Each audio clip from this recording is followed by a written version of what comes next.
DHQ।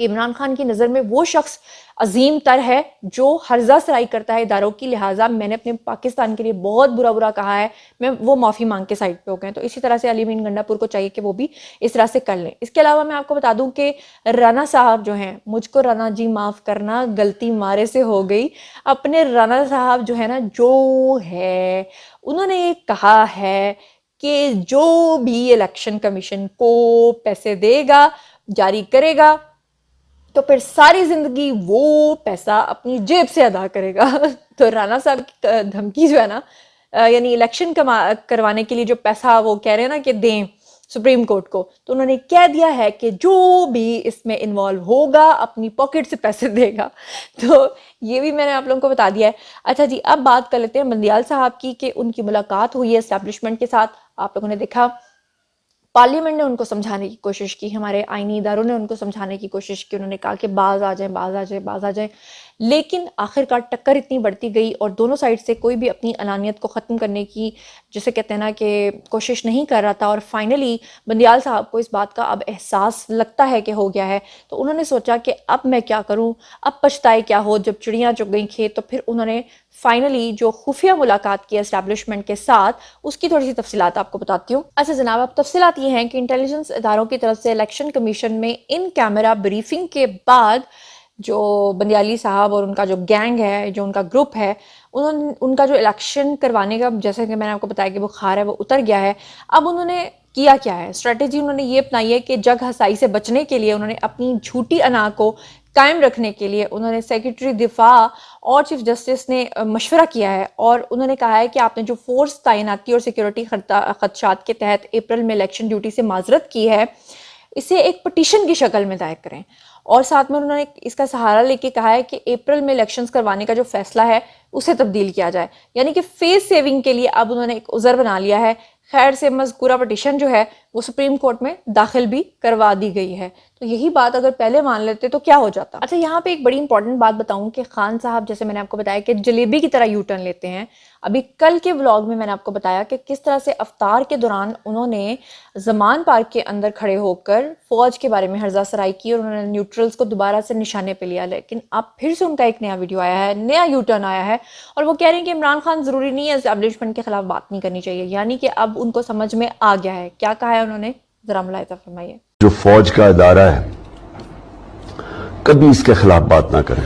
اچھا جی، اب ہم چلتے ہیں اگلے پوائنٹ کی طرف. اگلا پوائنٹ جو ہے نا، وہ میں کہتی ہوں کہ مجھے معذرت کے ساتھ نا یہ کہنا پڑ رہا ہے، بہت ہی پھونک کے قدم رکھنا پڑ رہا ہے. سوشل میڈیا پہ یہ بات بہت زیادہ یہ خبر گردش کر رہی تھی کہ زمان پارک کے اندر قادیانیوں نے اپنے ڈیرے ڈال لیے ہیں اور وہ اپنی قادیانیت کے حساب سے وہاں پہ چل رہے ہیں. تو مجھے لگا کہ نہیں، یہ خبر جھوٹی ہوگی، مطلب اس حد تک بھی نہیں ہو سکتا کہ اتنا کھلم کھلا یہ سب کچھ ہو رہا ہو.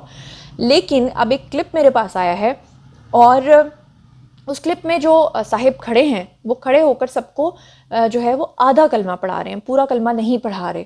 اور پھر اس کے بعد ایک اور کلپ سامنے آیا ہے زمان پارک کا، جس میں کہ پیچھے ایک LED لگی ہے اور وہاں پر ایک تھوڑا سا ماتم وغیرہ چل رہا ہے، لیکن اس کے پیچھے جو ورڈنگ لکھی ہوئی ہے وہ لکھی ہوئی ہے لبیک مہدی. میں بہت حیران ہوں کہ یہ کون سا فرقہ ہے، کون سا فقہ ہے. امام مہدی نے تو آنا ہے بھائی آخری زمانے میں، اور جب بالکل قیامت آنے والی ہوگی تو یہ جو کر رہے ہیں، مطلب یہ کیا ہے؟ نہ وہاں پہ کوئی نعرہ رسالت لکھا ہوا ہے، نہ کوئی اگر اہل تشیع ہیں تو وہ پھر حضرت علی کا کوئی نعرہ لگاتے، یا رضی اللہ تعالیٰ عنہ کا، یا صحابہ کرام کا، یا کوئی بھی. لیکن وہاں تو کچھ اور ہی چل رہا ہے. ذرا آپ یہ دونوں کلپس جو ہیں یہ ملاحظہ فرمائیے. دوسرا والا کلپ تو میں نہیں لگاؤں گی، وہاں صرف آپ کو پچھلے والا بینر جو ہے میں کوشش کروں گی کہ اگر ایڈمن لگا دے. اور کلپ ذرا سنیے کہ آدھا کلمہ پڑھایا جا رہا ہے.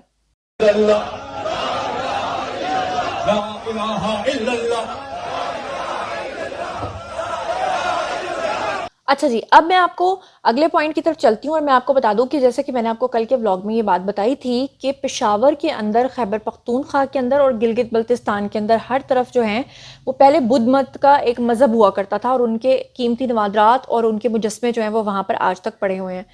انہوں نے جناب علی کیا کیا ہے کہ ان نوادرات کو، ان قیمتی مجسموں کو یہاں سے اسمگل کر دیا. پہلے انہوں نے یہ کہا کہ باہر کے کسی ملک کے اندر جو ہے وہ ایگزیبیشن ہو رہی ہے، اس لیے ہم یہاں سے یہ نوادرات اور یہ مجسمے لے کے جا رہے ہیں، اور ایگزیبیشن میں اس کو دکھانے کے بعد ہم واپس ایگزیبیشن ختم ہونے پہ وہ نوادرات اور جو جتنے بھی مجسمے ہیں ان کو واپس خیبر پختونخوا میں لا کے واپس رکھ دیں گے. اور وہ واپس آ بھی گئے. لیکن اب ان کے بارے میں تحقیقاتی رپورٹ آئی ہے جس میں یہ پتا چلا ہے کہ وہ نوادرات جو واپس رکھے گئے ہیں وہ نقلی ہیں, اور جو یہاں سے اصلی لے کے گئے تھے وہ اربوں روپے میں بیچے ہیں, اور وہ خان صاحب نے 120 ارب روپے کی کرپشن کی ہے. یہ ڈاکٹر صمد کا دور تھا جب انہوں نے پشاور میوزیم سے یہ سارے مجسمے اور نوادرات کو نکالا, اور انہوں نے یہ جھوٹ بولا کہ چائنا کے اندر اور جنوبی کوریا کے اندر ہم نے جو ہے وہ ایگزیبیشن میں شرکت کرنی ہے, وہاں پہ ہم نے بھجوانے ہیں. تو انہوں نے جناب کیا کیا کہ واپسی پہ جب یہ نوادرات واپس آئے تو یہ اس کی ریپلیکا تھے, اس کی کاپی تھے, اصلی والے جو ہیں وہ انہوں نے بیچ دیے تھے. یہ وہی ڈاکٹر صمد ہیں جن کے ساتھ خان صاحب کے پرسنل سیکرٹری جو اعظم خان ہے ان کا نام اس کیس میں آ رہا ہے, اور اس کیس کے دفاع میں خود جو ہے وہ خان صاحب میدان میں آ گئے ہیں. اور میں آپ کو بتا دوں کہ تحقیقات کے دوران یہ معلوم ہوا ہے کہ پشاور میوزیم انتظامیہ کی جانب سے ریکارڈ میں ہیرا پھیری بھی کی گئی ہے, اور میوزیم میں پڑے ہوئے سکے تک انہوں نے وہاں سے غائب کر دیے ہیں, جبکہ ریکارڈ بھی انہوں نے وہاں پر ڈسٹروائے کر دیا ہے تاکہ نہ پتہ چلے کہ ہم نے کیا کیا چیزیں جو ہیں وہ وہاں سے غائب کی ہیں. اور یہ جو انہوں نے بیچی ہیں ساری چیزیں, ان کے ثبوت جو ہیں وہ میں نے آپ کے سامنے اسکرین پہ آپ کو نظر آ رہے ہیں, آپ لوگ دیکھ سکتے ہیں. رپورٹ آ گئی ہے ان سب چیزوں کا. یعنی خان صاحب, یہ کیسے خان صاحب ہیں, اور یہ کیسا ریاست مدینہ ہے جس کے خان صاحب جو ہیں وہ گھڑیاں بھی چوری کر لیتے ہیں, کسی کی بیوی بھی چوری کر لیتے ہیں, 5 بچوں کی اماں بھی ریاست مدینہ بنا لیتی ہے, وہ اپنے شوہر کو ساتھ لے کے پچھلے اور اگلے والے شوہر کے ساتھ عمرہ بھی کر کے آ جاتی ہے. اس کے آئی ڈی کارڈ پہ ابھی بھی اس کے پہلے والے ہسبینڈ کا نام لکھا ہوتا ہے, ایف بی آر کے پیپرز میں بھی اس کے ہسبینڈ کا, پریویس ہسبینڈ کا نام موجودہ کے طور پہ لکھا ہوتا ہے.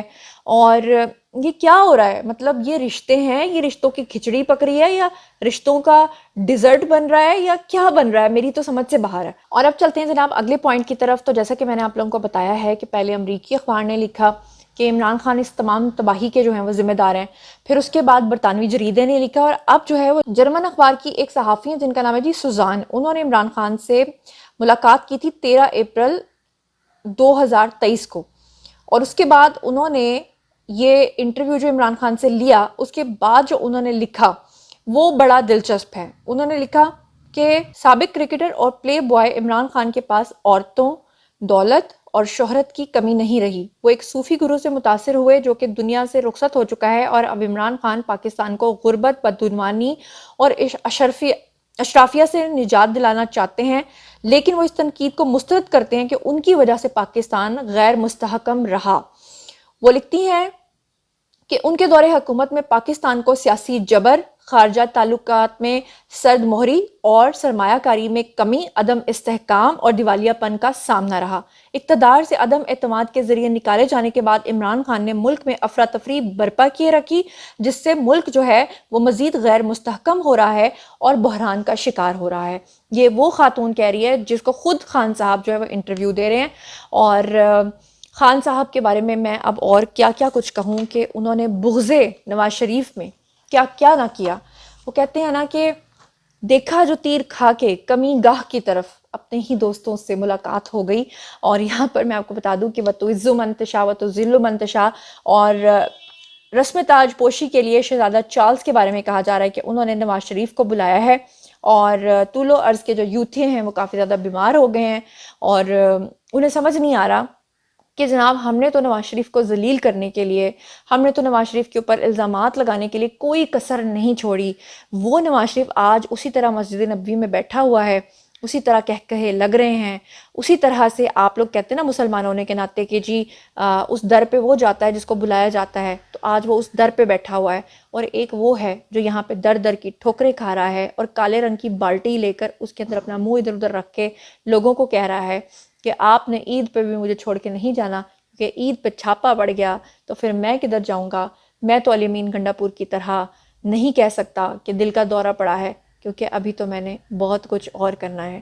اب جناب ہے آپ لوگوں کی باری, آئیے کامنٹ سیکشن میں اور مجھے بتائیے کہ یہ جو فیصلہ ہوا ہے اداروں کی طرف سے, جس میں یہ تمام جو یوٹیوبرز ہیں جو جن کا میں نے آپ کو نام بتایا, اور جن کے واٹس ایپ گروپس کے اندر ان کی چیٹس لیک ہوئی ہیں, اور جس طرح سے انہوں نے فوج مخالف پروپیگنڈا کیا ہے, ان کا جو انٹرپول کے ذریعے اب ان کو پاکستان لایا جائے گا اور ان کو کیفر کردار تک پہنچایا جائے گا انٹل کہ انہیں ادارے معاف نہیں کر دیتے, یا انٹل کہ کوئی ڈیل نہیں ہو جاتی. ڈیل سے مراد ہے کہ وہ ان کو ڈھیل دے دیں کہ چلو ٹھیک ہے تمہیں لاسٹ چانس دیا. ادروائز آپ اس بارے میں کیا کہتے ہیں؟ رانا صاحب نے جو دھمکی دی ہے کہ جو بھی کوئی پیسے دے گا الیکشن کے لیے پھر وہ اپنی جیب سے بھرے گا. اس کے بارے میں آپ کا کیا خیال ہے؟ بندیال صاحب کی جو ملاقات ہوئی ہے اسٹیبلشمنٹ کے ساتھ اور اب وہ بیک فٹ پہ آ گئے ہیں اور خود ہی ان کو مشورے دینے کہ اب آپ یہ کرو, اس کے بارے میں آپ کا کیا خیال ہے؟ اور یہ جو آدھے آدھے کلمے پڑھائے جا رہے ہیں اور پیچھے بیک گراؤنڈ میں طرح طرح کی چیزیں آ رہی ہیں, اس سے آپ کو کیا لگتا ہے کہ یہ دین اکبری تو نہیں کہیں خدا نخواستہ شروع ہو گیا؟ کیونکہ جو اکبر بادشاہ تھا اس نے بھی اپنا ہی ایک دین بنا لیا تھا نا. اور پھر اس کے بعد آپ نے مجھے بتانا ہے کہ جو پشاور سے انہوں نے خیبر پختونخوا سے گلگت بلتستان سے جو قیمتی نوادرات کو باہر اسمگل کر کے اس کی جگہ نقلی یہاں پر رکھے ہیں, تو اس پہ ان کی کیا چترول اور پھینٹی ہونی چاہیے؟ اور شہزادہ چارلس نے جو نواز شریف کو بلایا ہے اس کے بارے میں آپ لوگوں کا کیا کہنا ہے؟ اور اس کے علاوہ آپ لوگوں نے مجھے یہ بھی بتانا ہے کہ جو امریکی اخبار اور اس کے بعد پھر برطانوی اخبار اور اب فائنلی جرمن اخبار اور جریدے کی جو صحافی ہیں انہوں نے عمران خان کے بارے میں جو کچھ لکھا ہے, ان تمام چیزوں کے بارے میں, اور گنڈا پور صاحب کی جو طبیعت ہے وہ گنڈا گنڈا ہو گئی ہے اور ان کا گنڈا ونڈا اندر سے نکل گیا ہے, وہ گنڈا گنڈا ہی اب رہ گیا ہے. اور آنکھوں, جب گنڈا ہم چھیلتے ہیں نا تو گنڈے کی ایک خوبی ہوتی ہے کہ آنکھوں سے بہت پانی نکلتا ہے, تو دوسرا بندہ آپ پہ ترس بھی کھا سکتا ہے کہ شاید آپ رو رہے ہیں. تو ان سب باتوں کے بارے میں آپ کا جو بھی خیال ہے آئیے کامنٹ سیکشن میں بتائیے. پرسنلی جواب دوں گی. مزید خبریں, ولاگز, انٹرویوز اور ساتھ دیے جانے کے لیے میرے ساتھ کنیکٹ کرنا ہرگز مت بھولیے گا. چینل کو سبسکرائب کر لیجیے گا. اپنا بہت خیال رکھیے گا. اللہ نے کے بان.